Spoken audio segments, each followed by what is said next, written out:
There are people who work a ton and have a ton of money. There are people who barely work and have a ton of money. There are people who work a ton and have no money. And there are people who barely work and have no money. So if work doesn't equate to money, then what does?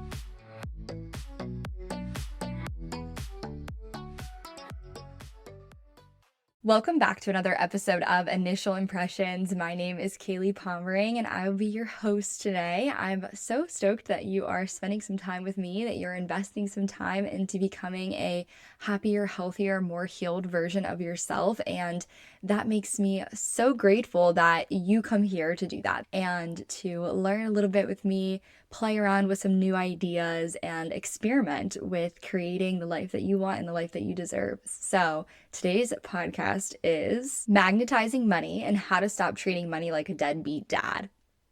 Yeah, money like a deadbeat dad. And that might throw you off at first, but let's think about our relationship with money. So if you're somebody that struggles with your money beliefs, that's probably why you clicked this episode today. And I have struggled with my money mindset for a really, really long time. It's important to at least validate this part of ourselves. A lot of our money beliefs are a result of the way we were raised rather than anything that we ever consciously remember choosing about money. With that being said, though, there are ways to shift this perspective to become a more attractive component, a more attractive being for money to want to flow to. So that kind of sounds funny, but there's a couple things that we have to consider when it comes to our money mindset. And that is that your beliefs about money create a relationship between you and money. Money is an energy. Almost all money is digital, not actually paper. Most money is digital, which was digital, literally just energy. So in my opinion, I view money like it's an entity. Money is another energy that's outside of myself that I have a relationship with. And the way that you attract money into your life is based off of the relationship you have with it. Now, how can I prove this, right? Well, here are the things that I've considered that have made me think this about money. For one, I know people who have a lot of money and worked super hard for it all their lives. I know people who have no money but have worked super hard for it all their lives. I know people who have a ton of money and it just fell into their lap and they don't work that hard for it. And I know a lot of people who have worked super, super hard and have no money. So with that being said, I'm like, what's the common denominator here? Because it's not the work output. Because there are people of all varying work outputs that have all varying incomes coming to them. So how do I know that your relationship with money determines how much money you have? Well, this is what I've noticed, right? There's 4 types of people. There are people who work a ton and have a ton of money. There are people who barely work and have a ton of money. There are people who work a ton and have no money. And there are people who barely work and have no money. So if work doesn't equate to money, then what does? Because that doesn't make sense. And I grew up believing that the common denominator was, no, the harder you work, the more money you have. But I'm not seeing evidence for that. I see a lot of people who work a ton and don't have any money. I see a lot of people who work a miserable amount and don't have a lot of money. I see people who work a ton and are barely getting by. I see people who barely work and have a ton of money. I see people who grew up in wealth. I see people who stumbled upon it and never came from it. I see people who have all varying amounts of money with all varying work outputs. I've seen people who have slaved away at their jobs their whole lives and have surmounted a lot of wealth because of that. But I've also seen the opposite. So I know that there is something deeper to this dollar amount that you're able to attract, that you're able to hold, than just simply your work output. So if I know that's the case, if I've seen all these other people try to force money strictly through work and have varying results, then I want to try something else for myself. And if you're open to that too, if you're open to experimenting with something that's super harmless, like changing your perspective on money and just seeing what happens, that's what I'm doing right now. I'm in an experimental phase. I'm shifting my perspective from viewing money like a deadbeat dad, something that's never going to provide for me. I never know if it's actually going to show up, if it's going to be there. I never know how consistent it's going to be. I never know if it's going to truly support and provide for me. Having that scarcity mindset with money, that has not been serving me. So I'm switching it up, and I've been having some good results so far. So if you're down to experiment with me, stay tuned for the rest of this episode, because I'm going to share how I've been shifting my perspective to looking at money like it's the guy I want at the bar. Like it's the guy that's super attractive to me, that walks in with the suit smelling like rich cologne, like the guy that is in its divine masculine energy. I am flipping the script. I am looking at money totally different than I ever have, because that old perspective, it wasn't getting me that far. And the new perspective has already been working a little magic in my life. So I've tried working on my money mindset for years and nothing was really sticking. I was struggling so much with this, like, I don't have enough, there's not enough to go around. Money doesn't want to be with me for some reason. Like, there were so many times that I needed money as a kid and didn't have it. I grew up in a lot of poverty during many points of my life, just not having enough. I mean, literally begging on the corner, not having enough, okay? So it really broke this trust that I had with money. But the thing is the reason I didn't have any money as a kid wasn't money's fault. And it also wasn't my fault. And once I realized that as an adult, I was like, okay, what was the common denominator there? And the way that money was coming into my life was directly correlated to the adults that I had around me. And this is not to say that they're, this is not to like shame them or whatever. They were in their different journeys. They were facing their own battles. My parents were facing addiction. There was a lot of things that went into the state of being that they were in. But I mean, we can definitely say for sure they didn't have a good money mindset. And so I am learning, how can I view money differently and a different light? I viewed money like it was the problem for so long. I've been so uncomfortable about talking about money, about thinking about money. It would make me feel sick every time I would spend money. Even if it was something I really wanted to buy, I would be like, what if I spent this money and then now I won't have money for this other thing that's important for me?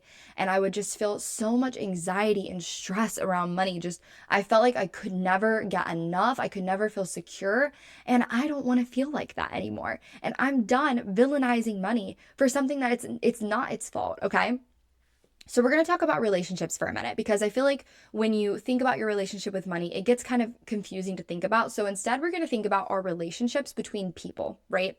So if I have a friend, or if there's a guy that I'm into, or if there's a girl that you're into, whatever it is, and I'm, interacting with them, if I'm really insecure, if I'm assuming the worst about them, if I'm constantly waiting for the other shoe to drop, if I am villainizing them, if I'm accusing them of things that I don't even know for sure if they've done, if I'm accusing them of not, you're not going to be there for me, you're not going to support me, before they've even had a chance to show me that, before I've even given them the opportunity, do you really think that you're an attractive component in that state of being? Do you think that person would want to interact with you? Do you think that person would be attracted to you? This blew my mind when I was thinking about it. I was like, am I attractive to money? When I'm constantly thinking the worst about it, when I'm constantly assuming it's not going to be there, when I'm literally villainizing the hell out of money, am I making myself attractive for money? Why would money want to be around me? Right? Like, if I'm treating a guy like that, if I'm villainizing him, assuming the worst, why would he want to engage with me? He'd go somewhere where he is, appreciated, respected, where he's given the benefit of the doubt, Guys wouldn't want to hang out with me, and I have that energy. I know, because I've experienced that. I've been in a low vibrational being where I, was so wounded from my childhood that I carried a lot of that victim mindset in a lot of my interactions. And I realized I was so scared that I would get hurt, that I was assuming everyone would hurt me before they had the opportunity to. And that meant me getting left a lot. And then that further validated that feeling that, like, oh yeah, like I am still the victim. And I had to break free of that and see, how is my energy? How is my energy affecting the way these other people show up or leave my life? And am I an attractive component to be around? And so when I thought about all that work that I did on not villainizing people anymore and not assuming that I'm, the victim. Yes, there was a time period in my life I was a victim, and I acknowledge that, and I acknowledge the pain that I went through, but I'm a victor now, and I don't need to treat every single person like they are a villain in my story, because they're not. And I haven't even seen them act that way for me to assume it. So can we shift our perspective on money then? How do we make ourselves more attractive for money? Because treating money like a deadbeat dad is not attractive, and it's not attracting money to you. It's repelling it from you, because money doesn't want to be around that low vibrational frequency. Nobody does. Why would money? Your man doesn't, your girlfriend doesn't, your friends don't. So why would money? So what do you do instead, right? So if you've been looking at money like, oh, there's not enough of you, you're never there for me, you don't support me, what if you leave me? What if I lose all of you? What if you abandon me? Woe is me. So how do we become more lighthearted? How do we become more playful? Okay, so how would you flirt with somebody that you're interested in? How would you get their attention? How would you flirt with money? So I started practicing this. It felt a little bit awkward at first, felt a little bit weird, but I call them kind of like rampages of getting into alignment for myself, where I deliberately set aside time to think about a topic and try to work through my beliefs on it and create a better relationship with it. So I'll set aside some time for money, and I'll say, okay, how do I want to view money now? How do I want to talk to money? I've been talking to money like a deadbeat dad, so how would I talk to money like the guy that I see out and about that is perfectly my type and exactly what I want? And I assume the best and I approach it with confidence. What do I say? So I started thinking about money this way, and I started thinking, okay, well, money wants to play with me. Money loves to be around me. Money loves my good energy. Money loves how fun I am, how adventurous I am. Why wouldn't money want to buy this for me? Money loves seeing what I'm going to buy because money thinks that it's so interesting. Money thinks I'm so interesting. Money is so supportive. Money is so providing. Money loves to be there. Money loves to be in flow. Money loves to go through many hands. Money loves to just experience flowing through life with me. Money wants to see everything I want to buy. It thinks it's so interesting. Money loves to be around me. Money loves my energy. Money loves the way I appreciate it. Money loves the way that I'm grateful for it. Money loves the way that I expect it. Money loves the way I expect the best from it. Money loves how excited I am when I get it. Money loves when I spend it on things that really matter to me. Money loves when it sees me get so excited and happy about the things that I get to buy and the way that I get to support my friends. Money loves to hang out with me because money knows that I want to travel the world, and money knows that I want to spend it in all different cultures and all different places, and money wants to taste the world with me. So you see what I'm doing here? I've really shifted the perspective. And when you're thinking this way, you just felt lighter and lighter. And you're like, why wouldn't money want to be around me? Why wouldn't money be curious what I'm going to spend it on? Why wouldn't money want to be in this high frequency, high energetic place where you're just filled with gratitude, filled with expansion, filled with just joy and expectance and positivity, and just overflowing with gratitude and appreciation for all that it can provide for you? When you look at money like a provider, when you look at money in this like divine masculine, because money is a masculine energy, if you look at it like the provider it is and you appreciate it, it flourishes and it is magnetized to you. And I like to tell myself money comes to me in the most interesting ways. Money loves to surprise me in the way it shows up in my life. Money doesn't want to be super predictable. Money wants to have fun. Money wants to come to me in exciting ways that surprise and delight me, ways that I would never see coming. And when I shift that perspective, all of a sudden, I start getting money in these other ways that I'm not used to. I started getting bonuses that I'm not used to. I started getting gigs that I haven't gotten in a while. I started getting acknowledged and like supported, and the deposits in my bank account were getting a little bit bigger. And I'm like, okay, money is enjoying my energy. I am attractive to money because I am appreciative for money, because I expect the best out of money. And it feels that dynamic. And like, this might sound crazy to you. You're probably like, oh, but like money is not like an entity. Like money is not, XYZ. Well, okay. If you've been having negative beliefs about money, if you've been having limited beliefs about money, if you've been having fear around money, and you're with a lack of money, Is it not worth it to try a different perspective? Is it not worth it to shift how you think about money? Because genuinely, what is it going to do to hurt you? To just spend a little time playing with this. It's not going to cause you any negativity in your life. Actually, for me, it's made it abundantly easier to think about money. When I used to get so much anxiety when I would think about like laying out my finances and budgeting. And now I'm like, no, it's okay. I can think about my budget. And that doesn't feel limiting at all because I think money wants to make sure I'm provided for here. And money wants to give me extra security there. And money knows this is important to me. And money wants to be here more. And I just, move it around and I think about where money wants to protect me the best, where money wants to provide for me the most. And now I'm like feeling so secure about money. I'm feeling so grateful for what it does for me. And I feel so light about money. And even though I have some debt I still need to pay off and I want to make a whole fucking lot more, I'm way less stressed about it and I'm feeling way more hopeful. And I realized like, oh my God, money, I was treating you so badly. Like I was thinking about you so poorly and it's not your fault. It's not your fault that I wasn't attractive to you, that I was villainizing you, that I wasn't making myself an attractive component for you to want to be around. That's on me. And now I get to shift that perspective. I get to shift the energy. I get to take back control and I get to stand in my confidence and my worthiness and my excitement and my adventure. And I expect the flow of money, the flow of funds, the flow of resources in my life. And I feel worthy and deserving of it. And so this is something that has helped me tremendously when it comes to thinking about money. And it's something that is so easy to practice. It feels awkward at first, but it's fun. Instead of looking at money like a deadbeat dad, let's flirt with the money, okay? Let's flirt with the money we want to receive. Let's be grateful. Let's look at money like this supportive provider that is so excited to be there for us, so excited to fuel every passion and dream that you've ever had.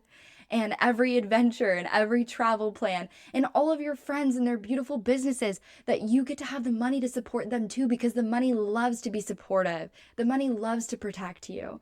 And literally when I'm saying this, I feel the energy just radiating off of me. It feels so fulfilling. It feels so energetically aligned to view money in this light. And this is where it might be challenging to you're going to have to deal with some of those negative beliefs that were really ingrained about money. Maybe you thought money was the root of all evil. Maybe you thought for sure there wasn't enough money to go around.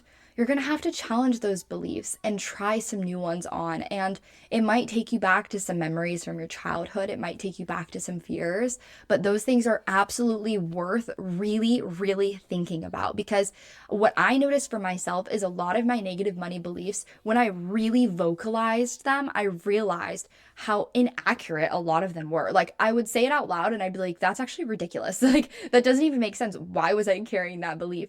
And as you really give these thoughts some airtime and you allow yourself to really dive into them, even if they're a little uncomfortable, they're way easier to debunk than you thought. And you'll realize you were carrying around some beliefs about money that absolutely was not serving you. And so the more you continue to do this, the more you can continue to shift your perspective on money, you're not only going to feel better, which to me is like the best part, because even if your circumstances don't change, isn't it a hell of a lot better to feel better about it than it is to feel shitty about it? Like you are in a state of flow and creativity and you are aligned to opportunities and abundance just by being in that frequency. You're going to notice them more. The opportunities aren't going to pass you by. The conversations you're meant to have are going to come to the surface. You're going to feel pulled in a direction. You're not going to be scared to follow it.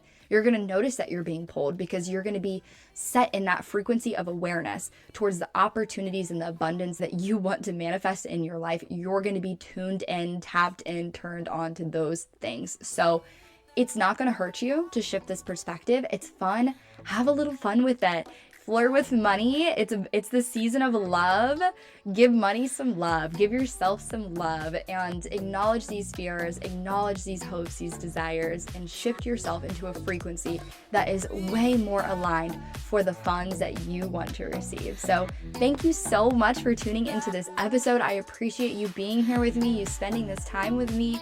If this was helpful, please like, share, subscribe. If there's someone that you think it could benefit, please send it to them. And as always, I'm so infinitely grateful to have you spending this time with me, and I hope that you're leaving more at peace than you came.